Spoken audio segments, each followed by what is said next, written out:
Hello, everybody. Jason up, New Age Revolution Cave down here on a Tuesday. That's right. Second video of the day.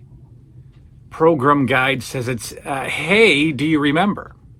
That's right, where we reminisce about some of the most memorable moments of our existence, of our childhood, of the 80s.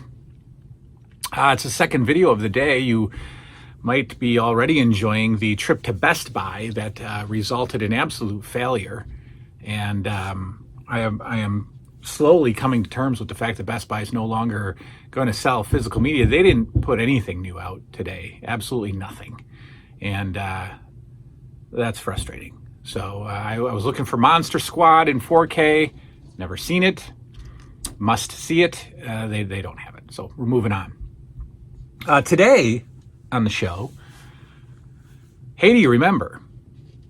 Hey, do you remember your childhood crush? That's right, your childhood crush.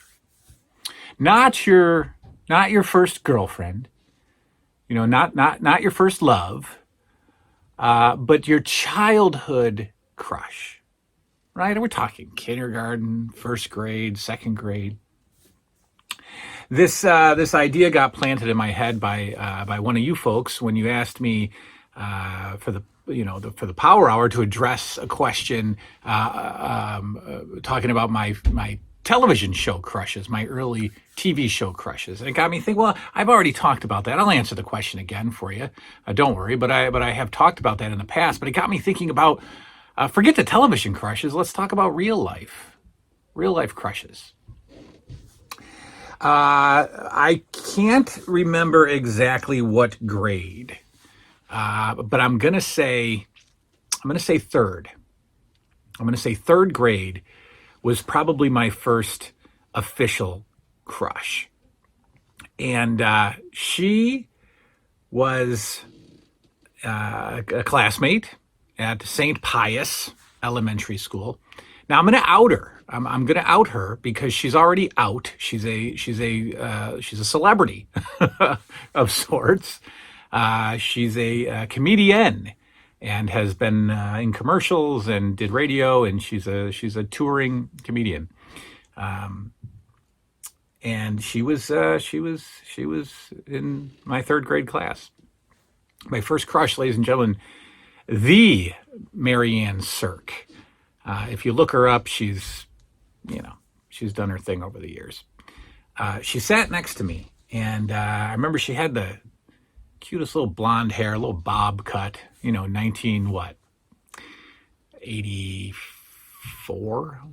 How old are you in third grade? 8? Like 84. And I don't know. I was just enamored with her. And the furthest our relationship got was playing Connect 4 together at bus calls. So bus calls were the end of the day announcement. So the day would end maybe 15 minutes early, and you were done. You had nothing to do. You just sat in your desk, and then you listened to some announcements, and then they'd call your bus, and you'd get up and leave for your bus. But during that 15 minutes of freedom, I brought in Travel Connect 4, the small little version of Connect 4, and we would play together. We would play Connect 4 together. That is it. That's the furthest base I got there with my first crush with old Marianne was Connect 4. Connect 4. I'm sure she's watching this. I'm sure of it. I'm positive. So you win, first crush. What else? Who else? I mean, obviously it got a little bit more serious as the years went on, but I'm not talking serious. I'm talking fifth grade serious, right? And that was I was probably 10. Yeah, probably late 9, early 10s. Living in the childhood home. And the street is full of boys.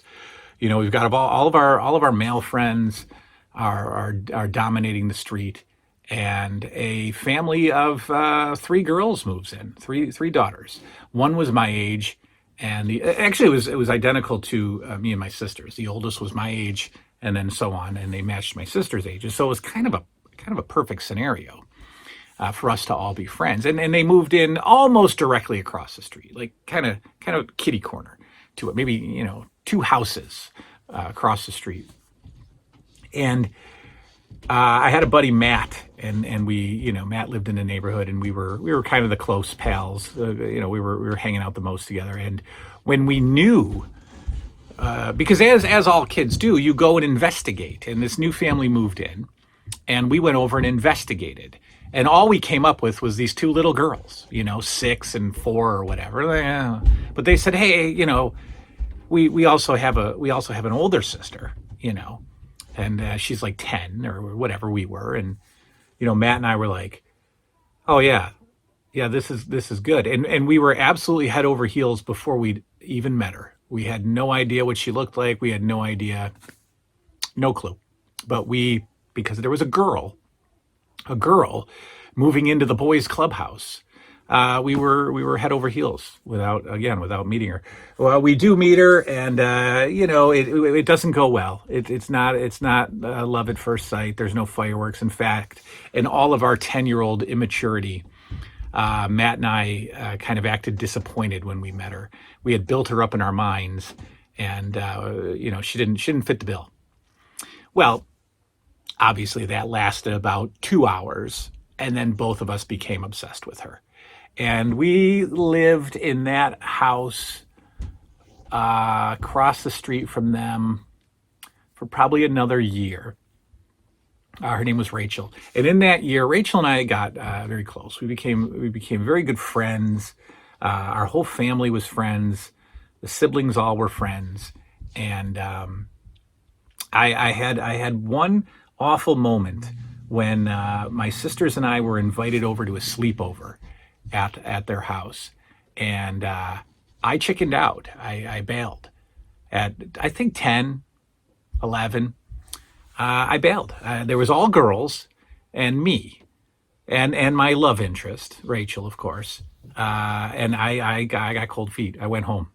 Yeah, pathetic. I know, pathetic. But we danced. Rachel and I danced in her living room at 10, 11 years old. My sisters made us dance, so we slow danced. Very awful, horribly awkward.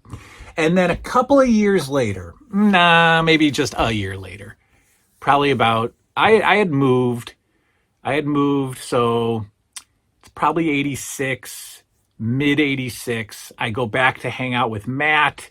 We go see Rachel. And of course, as all silly kids do, we're playing a little truth or dare kind of game. And the dare was that Rachel and I kiss. And that resulted in us standing in front of each other, kind of rocking back and forth and looking around, just nobody's doing anything. And then her father starts to call for her. Come on, come in the house. It's dinner time. Your mother just made a casserole. Get in here.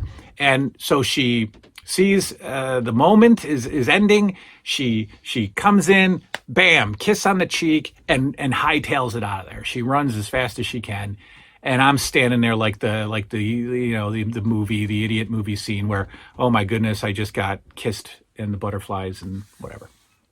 That was it. That was Rachel. So there were several other kids at St. Pius. I always enjoyed it was always a big deal February, Valentine's Day, because in this Catholic school where everybody is friends, everybody's pals, you would buy Valentine cards and you would fill them out and you'd hand them out to everybody.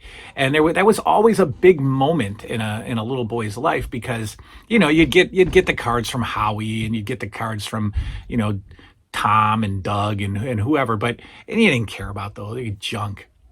You wanted to see what the girls were going to write you. And it was usually just, Happy Valentine's Day, you friggin' idiot, was the cards that, I usually got. But, you'd get real excited when Mary Ann would write me, Happy Valentine's Day, heart Mary Ann. That's just fantasy. I don't even think that really happened. Let's be honest. She likely spelled my name wrong. I don't know. But, Yeah, there were others because we were all. It was when you kind of grew up with these kids. So from second to sixth grade, not a lot of people came and went. So if you were going to have a love interest, you pretty much had to filter through everyone, right? And so there were a couple of girls that I had interest in. But that's it. Number one crush, first ever crush, Marianne Cirque, who, like I said, has gone on to be a famous comedian. I think she did a lot of those. Remember when like Comedy Network or VH1 would do those dumbest criminal shows, and they'd have comedians in between just ripping, improvising or whatever. She was on those, and I think she's still doing. I think she's also on the radio. I think she does some DJing stuff or morning show stuff, like the morning show gimmick. But yeah, she was the first. Yeah, I won't expand into other scenarios, but yeah, I had there was a girl, Carla, that I was again just madly in love with. But at this point, I was probably 12. It's pretty deep into '87, I remember. So no, honestly, that couldn't be true. I couldn't be 11. I'd probably just turned 12 when Carla moved in to the apartment complex that we lived in. And yeah, she was my same age. Unfortunately, we went to different schools. I think she had like a little boyfriend, and we would ride bikes together. But I certainly had a thing for her as well. But anyway, nothing